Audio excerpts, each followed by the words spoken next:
Généralement, on considère que la méditation est une sorte d'activité entreprise par le mental,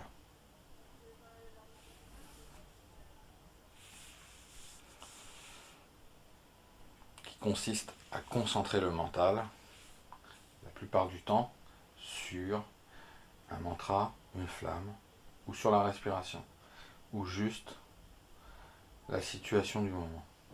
Autrement dit, on considère généralement la méditation comme une activité.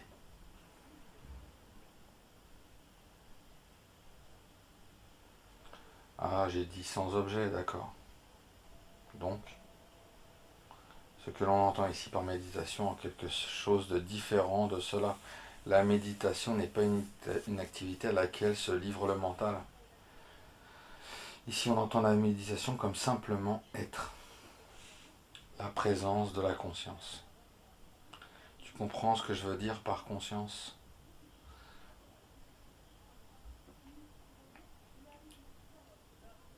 Être conscient n'est pas quelque chose qui doit être fait par le mental. Nous connaître en tant que conscience ne dépend pas de ce qu'on fait ou ne fait pas le mental. Par exemple, juste là maintenant, es-tu qui est conscient de ton expérience? C'est une évidence, tu es conscient de ces mots, tu es conscient de ces vues, tu es conscient de tes pensées, tu es conscient de toutes les situations corporelles présentes. Tout cela change, bouge, afflue, et toi tu es là, à jamais présent. Tu les connais, tu en es conscient. Et fais-tu un effort pour cela, celle qui est conscient? Ou plutôt cela, tout naturellement. Pourrais-tu être autre chose que cela? As-tu déjà été quelque chose d'autre que cela? Pour imaginer, pour vraiment ressortir que tu as quelque chose d'autre, par exemple, un amas de pensées et de sentiments. Qu'est-ce qu'il te faudra faire? Tu devras oublier ou ignorer ce que tu es véritablement. Et à la place, il te faudra imaginer que tu es un ensemble de pensées et de sentiments. N'est-ce pas? Ça, c'est ce que l'on fait. Quand on dit on fait ce que la pensée fait. La pensée. Car la pensée ne peut pas voir la conscience. La pensée est comme un personnage du film par rapport à l'écran qui se tourne. Il ne peut pas voir l'écran bien qu'il soit fait d'écran. Il ne peut le voir. La pensée ne peut pas trouver la conscience. Cette dernière est transparente, vacante, sans objet. Donc, ta pensée imagine à la place que nous sommes. Un amas de pensées, de sentiments, de sensations, de perceptions, autrement dit un corps mental.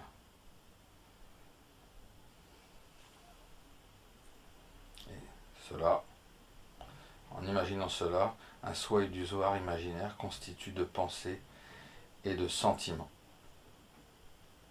Voire apparemment le jour la pensée imagine le soi séparé. À ce moment-là, nous ressentons je suis le soi séparé. Je suis ce corps et ce mental qui sont conscients. On constate que nous sommes malheureux. Nous sommes en recherche et nous recherchons le bonheur dans les objets conventionnels. Et lorsque les objets conventionnels ne sont pas suffisants, nous commençons à tourner vers des objets moins conventionnels. Et on entend parler de la méditation et on aborde la méditation de la même manière que nous avons fait des objets vers lesquels nous nous tournions. La substance, les activités, les relations. On pense, bon, je vais me tourner vers une nouvelle recherche, vers ce que l'on appelle la méditation, et arriver à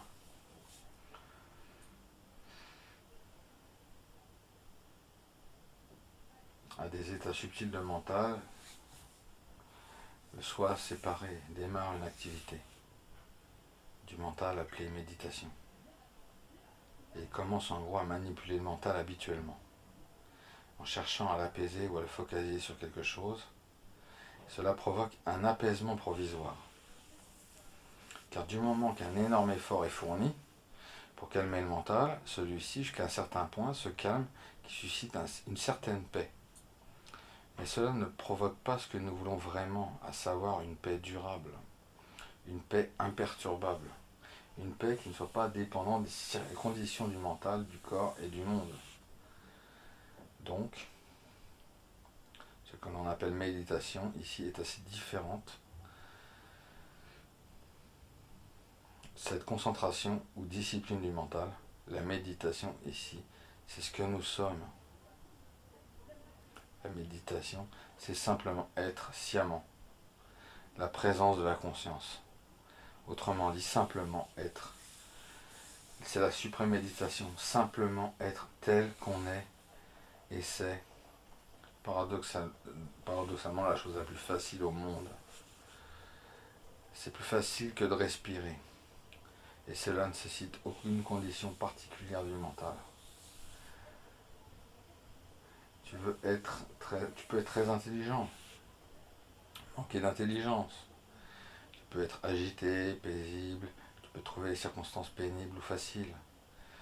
Ça ne fera pas une once de différence, car toutes ces situations, toi, la conscience, tu demeures tel que tu es toujours. Méditer veut dire juste cela, simplement.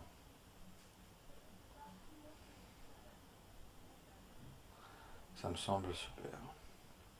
Si tu as été habitué à méditer, à se livrer à une identification au mental appelée méditation, le mental peut se reballer un peu. Lorsqu'on s'assoit ici sans donner au mental quelque chose à faire, il peut se sentir superflu et pour cause. Donc une petite rébellion peut surgir dans le mental, car il avait l'habitude d'être utilisé. Donc il va s'agiter, il va essayer d'accaparer ton attention à nouveau. Tu devrais faire ceci, ce n'est pas suffisant. Il te fournira toutes sortes d'excuses pour t'occuper à nouveau de lui. Et tu pourras te trouver inlassablement perdu dans le mental. Chaque fois que tu te retrouves perdu dans le mental, remarque simplement, oh je suis juste. Regarde le mental comme un train qui entre en gare, qui dit juste, oh je suis monté. Je n'avais pas vraiment l'intention, je suis juste monté mécaniquement. Simplement descends du train. Ne te préoccupe pas du train, laisse-le partir vers sa destination. En d'autres termes, laisse tes pensées faire ce qu'elles ont été conditionnées à faire. Elles vont le faire de toute façon, ne t'en mêle pas, si tu veux. Et si tu commences à mêler tes pensées, si tu te charges de tes pensées, il faudra alors te charger. Et car le mental est entier, est impliqué dans une production de n'importe quelle pensée en action. Ne te mêle pas de tes pensées, laisse-les faire leur travail, laisse-les faire tout ce qu'elles ont été conditionnées à faire. Ne monte pas dans le train, ne monte pas, descends du train. C'est juste une métaphore. Tu n'as pas besoin de descendre, tu es. Tu es plutôt le quai et non le passager. Tu es cela à travers à quoi circule le train. Peu importe sa destination, peu importe où vont tes pensées, ce qu'elles font toujours une ou deux choses. Bien aller dans le passé ou dans le futur. Laisse-les aller. Laisse-les entreprendre le voyage. C'est cela la méditation, simplement te connaître en tant que cette lumière de la conscience imperturbable. C'est tout. Demeure simplement en tant que cela.